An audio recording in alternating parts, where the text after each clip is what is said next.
Why are earth angels here now?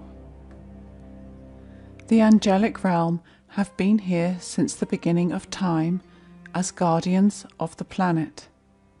They have watched man's development, their mistakes, their challenges and successes from incarnation to incarnation, and have worked with us on many levels. In the time of Atlantis, some 26,000 years ago, Earth was a very different place. We were mainly light beings with a physical presence, but all our cells were filled with ether, light, and we vibrated at a higher frequency than we do now. We were connected to each other and to all living things through our heart energy and through the global grid matrix, which is the light grid that exists around the Earth.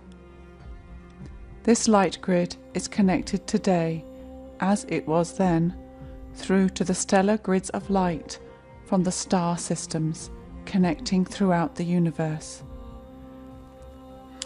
Living at that time, we saw the huge potential of using all energy for good and healing and keeping everything in universal balance. We achieved this through understanding and utilizing crystal technology, a skill which was lost over time, and the knowledge and access to the Atlantean crystal technology was intentionally kept hidden until man was able to use it for good through his heart for the greater good of all rather than for the greed and ego of the few. Understanding the power of the crystal technology at that time proved too much of a temptation to the few who knew how they could manipulate it for their own personal gain. This caused an imbalance in the crystal grid of the Earth, and some of the energy lines of the Earth were broken. Today, some of these energy lines are being reawakened as Earth shifts into a new dimension.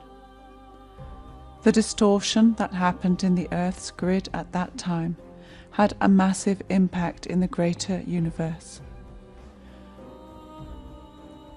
Because we are connected energetically to each other, what we do here on this earth not only impacts us, but impacts other worlds.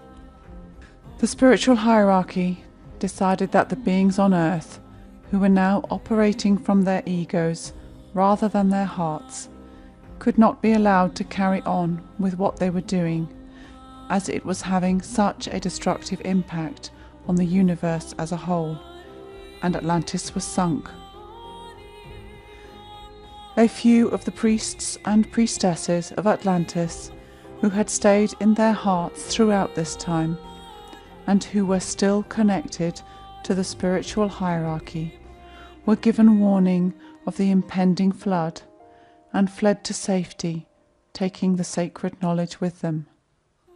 They went to many areas of the globe where it was safe, and built pyramids, which we still see today, which harness the electromagnetic grid energy of the Earth, and essentially are huge electromagnetic transmitters which connect us with other realms.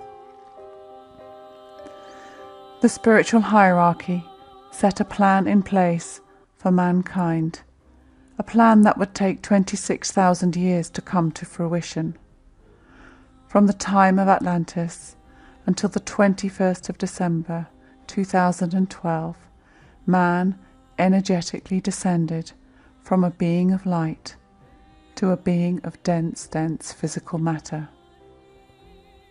But the plan was not that man should stay so disconnected from the light source.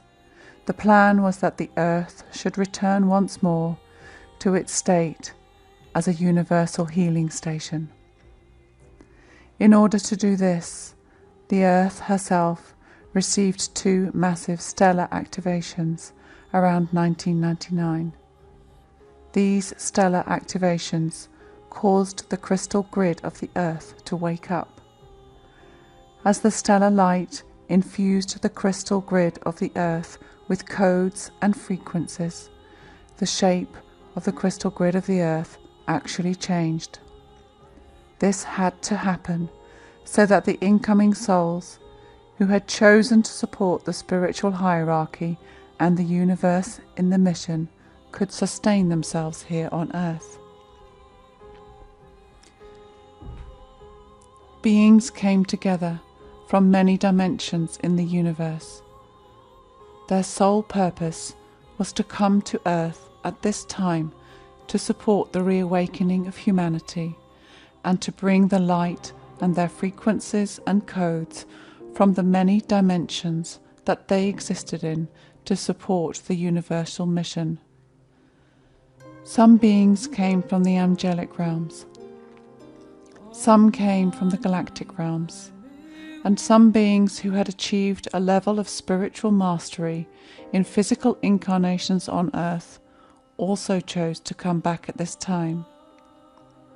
These beings, in order to be here at this time, had to lower their frequency so that they could incarnate as a physical being.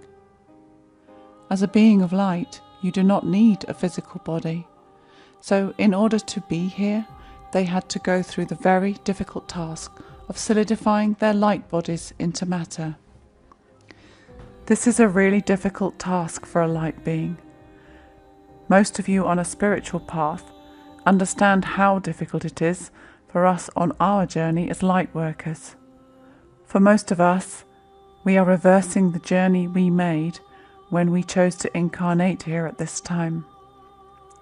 Our bodies remember the light, and whether we are conscious of it or not, we find ourselves drawn to spiritual modalities which trigger cellular memory of those light realms that we once existed in. You, my friends, are the light bringers, the earth angels, who made the biggest sacrifice of all, to walk the hardest path. You agreed to forget your memories of the realms you came from, because if you remembered those places with any clarity, you would not want to stay to complete your chosen role on earth at this time. Yet, somewhere in your heart, there is a yearning for home that you have never understood, a feeling that you don't belong here, and a feeling that somehow you are different, and the ordinary 9-to-5 life has never interested you, and certainly has never fed your soul. This course will help you understand yourself with more clarity. You are not alone, and your life path is no ordinary one.